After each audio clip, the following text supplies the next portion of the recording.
All right, so here we are in the Montealban neighborhood. I'm gonna kind of walk you through Montealban and also Monte Cristo. So let's take a look.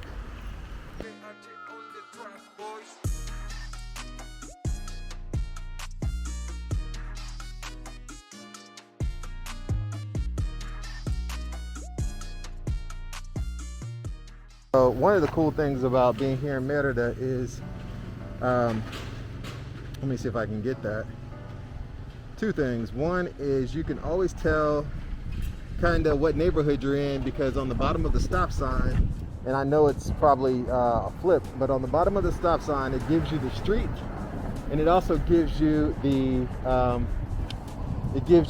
colonial or the fraccionamento of the neighborhood. So this is fraccionamento Montealban. And one of the things I was telling you earlier is that, you know, you can always find good property. So this particular house right here is for sale. It's for sale direct, and that's the number that you would call if you're interested in renting that house. And then across the street here, if I just turn my body, there is, let me get the camera, there looks like to be some new townhomes that they're building.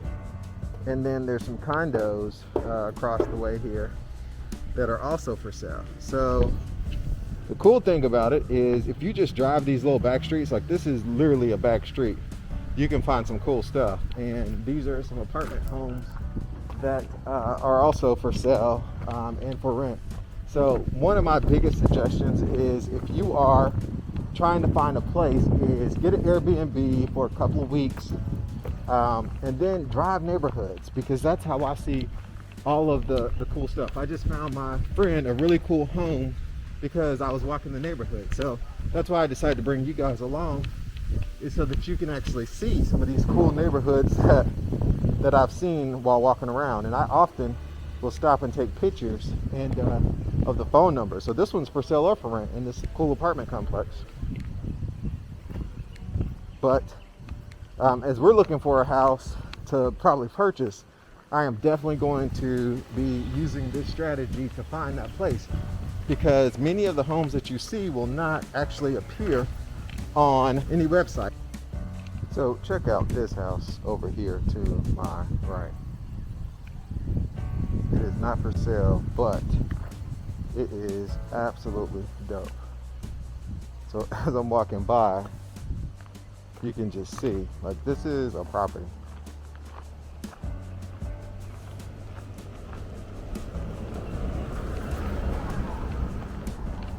Probably be doing this with this side of the street. And then over here,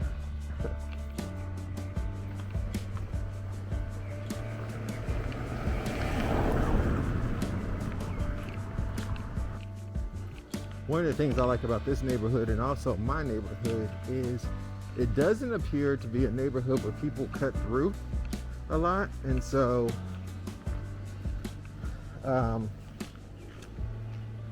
you know, it's pretty private.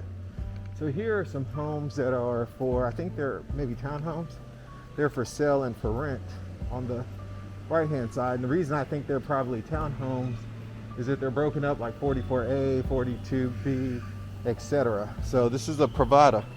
And then if I go to the other side of the street, there's this magnificent home across the street, which I'm actually going to head in that direction. But this house on the corner is for sale as well. And this is, again, a substantial property.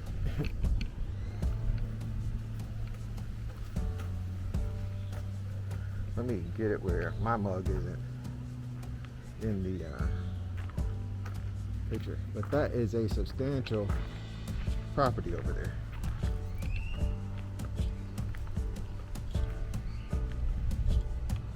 All right, so this house that you see in front of me is almost a quarter block long, and that's not uncommon. You really can't see the house. All you see is the wall, which isn't uncommon. And then there's another property beside that. Hey y'all, sorry to interrupt your video, but I wanted to give you a brief word of encouragement. In 2018, we were doing the exact same thing you're doing right now. We were watching YouTube video after YouTube video, trying to figure out this Mexico life. So when we got here, we decided to document our process, document our plan, document every single thing that we possibly could to make it a little easier for everybody that came behind us. And so that is documented on MexitPlans.com, our blog. Please consider becoming a MexConnect member and help us keep making great content. All right, now back to your video.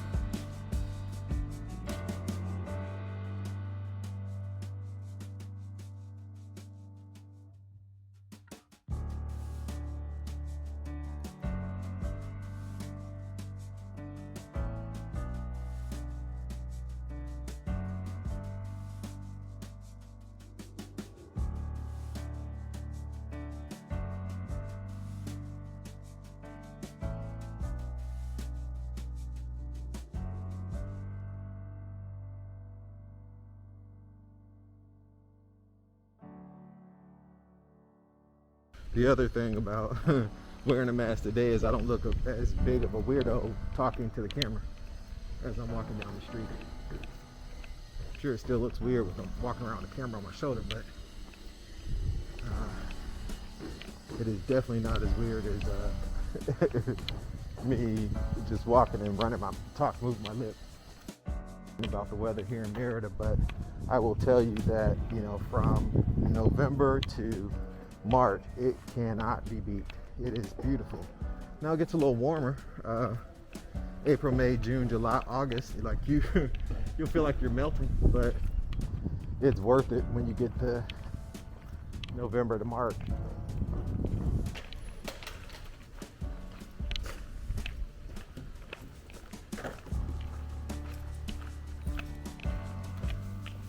Buenos dias.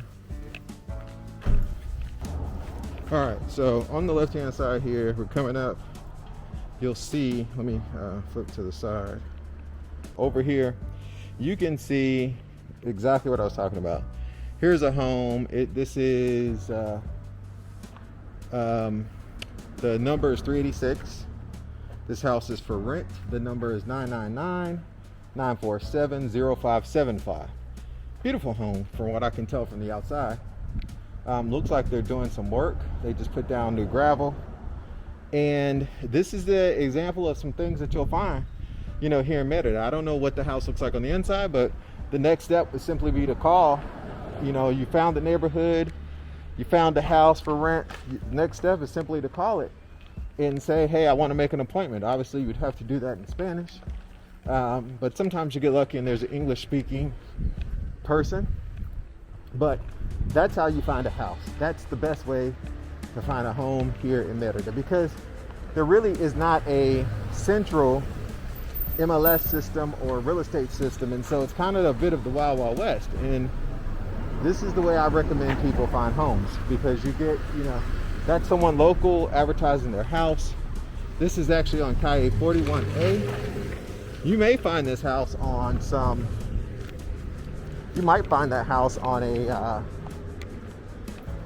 website like Viva Nuncios, or, you know, one of the many websites. But I will tell you that just walking around calling it, you're going to see it faster than it makes it to a website, and you're more than likely to get in touch with the person who is renting the home and not necessarily an agent.